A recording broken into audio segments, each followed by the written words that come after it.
हम समझेंगे कि ब्याज यानी कि इंटरेस्ट क्या होता है। जब भी हम किसी से कुछ उधार लेते हैं तो हम उसको क्या कहते हैं? मूलधन। मूलधन इंग्लिश में हम उसको कहते हैं प्रिंसिपल।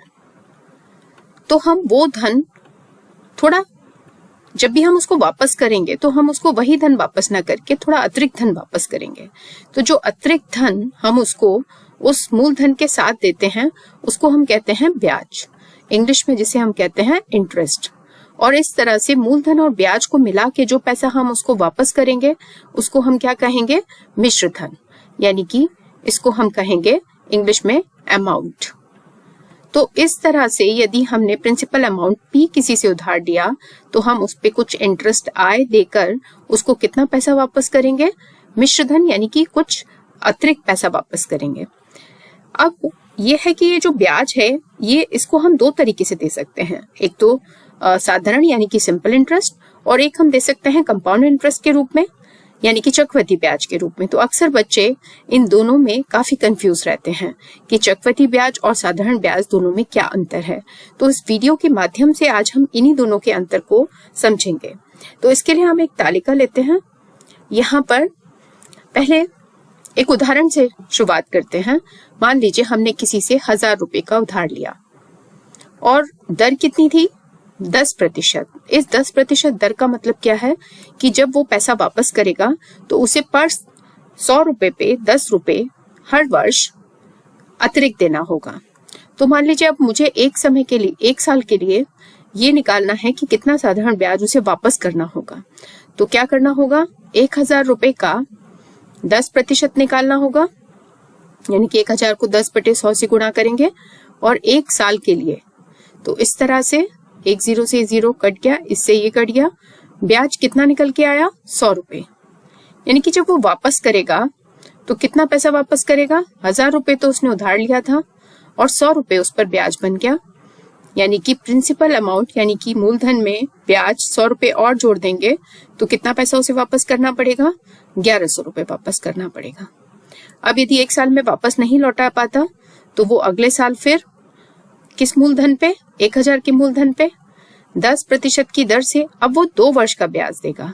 तो जब हम 2 वर्ष का ब्याज निकालेंगे तो 1000 का 10% हम उसे कितने सालों के लिए देंगे? 2 साल के लिए। तो 2 से गुणा कर देंगे। तो यहाँ पर ये 2 0 कट गए और 100 गुणा 2 कितना हो गया? 200।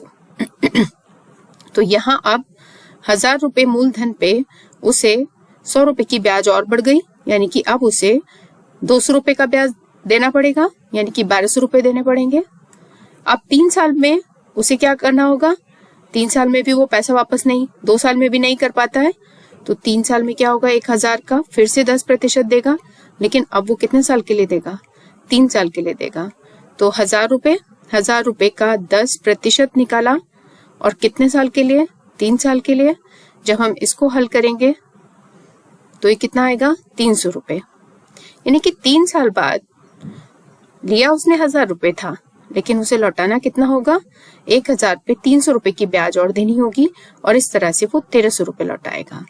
लेकिन यही गणना यदि हम चक्रवृद्धि ब्याज में करें तो किस तरह से करेंगे?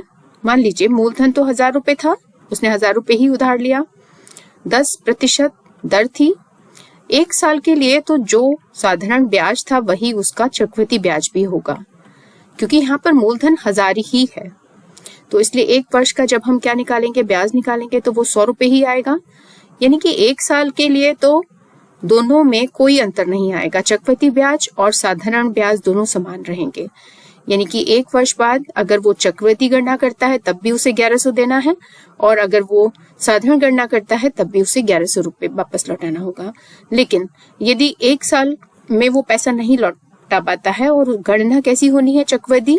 तो यहाँ पर क्या हो जाता है? जो मूलधन है, जो मिश्रधन था एक साल के अंत में, वो दूसरे साल के शुरुआत के लिए क्या बन जाएगा? मूलधन। यानी कि मूलधन अब 1000 नहीं रहेगा, मूलधन अब क्या हो जाएगा? 1100 रुपए हो जाएगा। यानी कि अब जो ब्याज देगा वो 1100 रुपए पे देगा, ना कि 1000 रुपए पे। यानी कि अब यदि दूसरे वर्ष उसे निकालना है ब्याज तो दूसरे वर्ष के ब्याज के लिए उसे क्या करना होगा? जो ब्याज निकालना होगा वो 1000 पे नहीं बल्कि 1100 रुपए का 10% निकालना होगा। ये करीब कितना आ जाएगा? 110 रुपए। तो ये हमने देखा कि 10 रुपए उसे और ब्याज एक्स्ट्रा देना पड़ रहा है। तो अब मूलधन कितना था? 1100 रुपए, और ब्याज कितना हो गया? 110 रुपए। तो इस तरीके से अब दूसरे साल में उसे 1210 रुपए देने पड़ेंगे। तो यहाँ साफ देख पा रहे हैं कि 2 वर्ष में अगर साधारण ब्याज के हिसाब से उसे पैसा वापस करना था तो उसे 1200 रुपए देना था, लेकिन यदि उसे चक्रवृद्धि ब्याज के हिसाब से जब पैसा वापस करना होगा तो उसे 1210 रुपए वापस करना होगा, यानी कि यहाँ पर उसको 10 रुपए अतिरिक्त देना होगा। अब यदि हम तीसरे वर्ष की गणना की बात करें तो यहाँ पर मूलधन 1000 न रह के कितना हो जाएगा? 1210, यानी कि दूसरे साल के अंत में जो मिश्रधन है वही तीसरे साल के लिए मूलधन बन जाएगा। तो अब यहाँ जब इसका 10% निकालेंगे तो तीसरे वर्ष में कैसी गणना करेंगे? अब हम ब्याज निकालेंगे 1210 रुपए पे। तो 1210 रुपए का जो 10% होगा वो करीब कितना होगा? 121 रुपए, यानी कि तीसरे साल के अंत में उसे 1210 रुपए मूलधन था तीसरे साल में, और इस तरह से ब्याज और कितना हो गया? 121 रुपए। तो उसे कुल मिला के 1331 रुपए देने होंगे। अब ध्यान से देखें कि जब साधारण ब्याज के हिसाब से उसने गणना की तब उसे 1300 रुपए देना पड़ रहा था, लेकिन जब उसने यही गणना चक्रवृद्धि ब्याज के हिसाब से की तब उसे 1331 रुपए देना पड़ रहा है, यानी कि कितने रुपए उसे अधिक देने पड़ रहे हैं? 1331 जब चक्रवृद्धि मिश्रधन निकाला और 1300 रुपए जब उसने साधारण ब्याज के हिसाब से कैलकुलेशन की, तो यहाँ पर 31 रुपए उसे ज्यादा ब्याज देना पड़ रहा है। तो इस तरह से हमने ये तो देखा कि चक्रवृद्धि ब्याज में जो ब्याज आती है वो अधिक क्यों हो जाती है? क्योंकि इसमें मूलधन बढ़ता जाता है, जबकि साधारण ब्याज जब हम निकालते हैं तो मूलधन, चाहे हम 10 साल के लिए पैसा उधार लें, हमें 10 साल हर साल सिर्फ जो मूलधन हमने लिया था उसी पे ब्याज देना होगा, जबकि चक्रवृद्धि में हमें हर साल जो भी मूलधन पे ब्याज लग के पैसा आएगा हमें ब्याज उस पर देना होगा, इसलिए चक्रवृद्धि ब्याज हमेशा बढ़कर आता है। अब यदि हम सूत्र की बात करें तो साधारण ब्याज का सूत्र बनाना तो बहुत आसान है। यहाँ पर जो हमने कैलकुलेशन की है वो इसी तरह की है। मूलधन 1000 रुपए मूलधन है और 10 क्या है? दर है। समय 1 साल, तो टी ले लेंगे बटे 100। तो यदि साधारण ब्याज निकालनी है तो सीधे सीधे हम सूत्र लगाएंगे PRT बटे 100। और साधारण यदि मिश्रधन निकालना है तो हम क्या करेंगे? मूलधन में हम साधारण ब्याज को यदि जोड़ देंगे तो हम साधारण मिश्रधन निकाल सकते हैं, लेकिन अगर हमें चक्रवृद्धि ब्याज का कैलकुलेशन करना है तो हम पहले क्या करेंगे?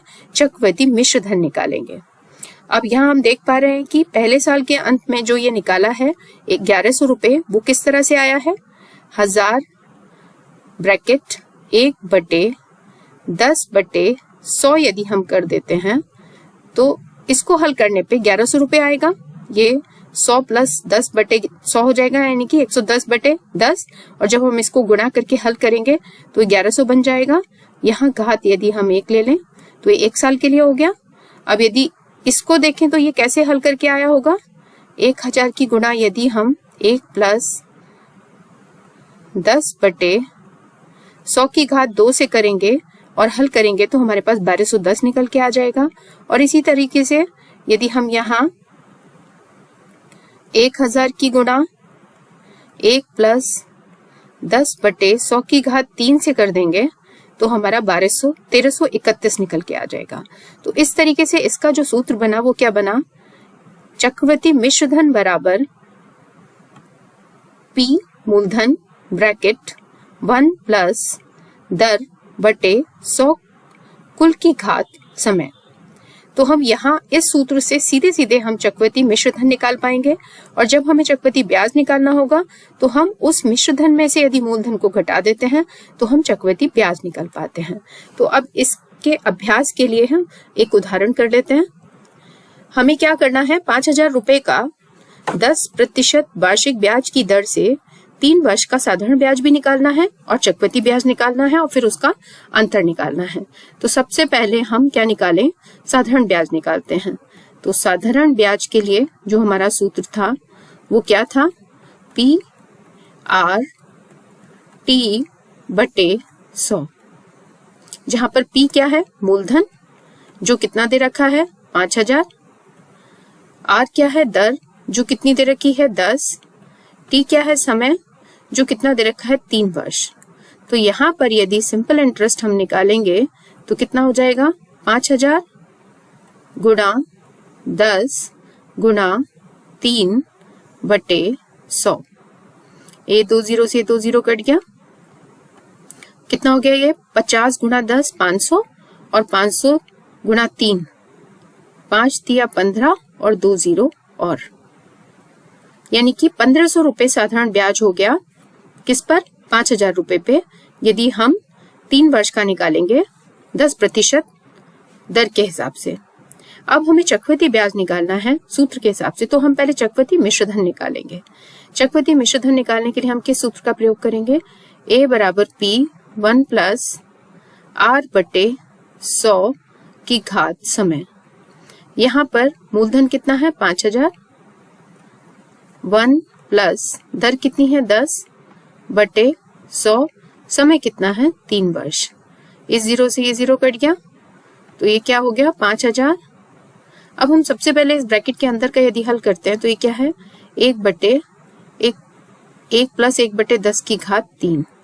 अब इसको और हल यदि करते हैं तो कितना होगा 5000, ये कितना हो जाएगा 10 गुणा 1 10 प्लस 1 यानी कि 11 बटे 10 की घात 3। और अब इसको थोड़ा और हल करते हैं तो कितना आएगा 5000 गुणा 11 बटे 10 गुणा 11 बटे 10 को कितनी बार गुणा करना है 3 बार। तो ये जब हमने उसको 3 बार गुणा किया तो ये इस तरह आ गया, और ये 3 जीरो से ये 5000 के 3 जीरो कट गए, ये हो गया 5 गुणा 11 गुणा 11 गुणा 11, और 11 को जब 3 बार गुणा करते हैं तो हमारा आता है 1331। अब यदि 5 को 13 से 31 से गुणा करेंगे तो कितना आएगा 5 एकम 5, 5 दिया 15, हासिल 1 5 या 15 16 का 6, हासिल लगा 1 5 और 1 6, ये कितना आया 6655 रुपए। ये तो आया चक्रवृद्धि मिश्रधन। अब यदि हमें चक्रवृद्धि ब्याज निकालना है तो हमें क्या करना पड़ेगा, इस चक्रवृद्धि मिश्रधन में से हम किसको घटा देंगे, मूलधन को। मूलधन है कितना 5000 रुपए, तो अगर इसको हम घटाते हैं तो कितना आएगा हमारा 5 5 6 और 6 में से 5 गया 1, 1655 रुपए। ये तो आया चक्रवृद्धि ब्याज। और सिंपल इंटरेस्ट यानी कि साधारण ब्याज हमारा कितना था 1500 रुपए। तो यदि हम दोनों का अंतर देखें, यानी कि हमें निकालना क्या था, चक्रवृद्धि ब्याज और साधारण ब्याज का हमें अंतर निकालना था। चक्रवृद्धि ब्याज हमारा निकल के आया 1655 रुपए और साधारण ब्याज हमारा कितना है 1500 रुपए। और इस तरीके से हम क्या करते हैं, अगर इसमें से इसको घटाते हैं तो कितना आएगा 5 5, 6 में से 5 गया 1, यानी कि साधारण ब्याज और चक्रवृद्धि ब्याज और साधारण ब्याज का जो अंतर है वो कितना आता है 155 रुपए।